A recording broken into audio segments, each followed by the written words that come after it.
Hello, नमस्कार मित्रमैत्रिणींनो. तर स्वामी काय सांगतात, जसं तुम्ही कराल तसं तुमच्यासोबत होईल. कारण कर्म नेहमी परत येतं. तुम्ही कोणाला आनंद दिला तर तुमच्याकडे त्याहून दुहेरी आनंद येईल. जर तुम्ही कोणाचे मन दुखावून आनंद मानला तर तुम्हालाही तितकेच वेदना भोगावी लागेल. म्हणून जसं कराल तसं अनुभवाल. त्यामुळे शक्य तितकं चांगलं करा. तुमच्यासोबत दुसरे कसे वागतात हे विसरून तुम्ही दुसऱ्याशी कसे वागता यावर लक्ष द्या.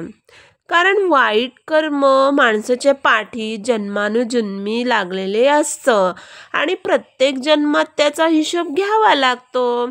कुणाला फसवणूक, खोटं, कपट करून माणूस कितीही शांतपणे जगू शकत नाही. कर्म अशी गोष्ट आहे की त्याचे परिणाम तुमच्या मुलांनाही भोगावे लागू शकतात. म्हणून लोभ, मत्सर, अहंकार सोडून नात्यांमध्ये प्रेम आणि आपुलकी ठेवा. कोणाकडे काय आहे किंवा नाही हे विसरून फक्त देवावर विश्वास ठेवा आणि मेहनत करा. एक दिवस तुमच्याकडे जगातली सगळी संपत्ती असेल. फक्त मन शुद्ध ठेवा आणि माणुसकी जिवंत ठेवा. तर मैत्रिणींनो, कसा वाटला माझा व्हिडिओ तुम्हाला? आवडला असेल तर नक्की लाईक्स आणि कॉमेंट्स शेअर करा आणि हो, सबस्क्राईब करायला विसरू नका.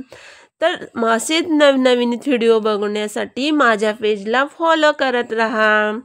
तर चला तर मैत्रिणींनो, भेटूया पुढच्या व्हिडिओमध्ये. तोपर्यंत बाय बाय. श्री स्वामी समर्थ.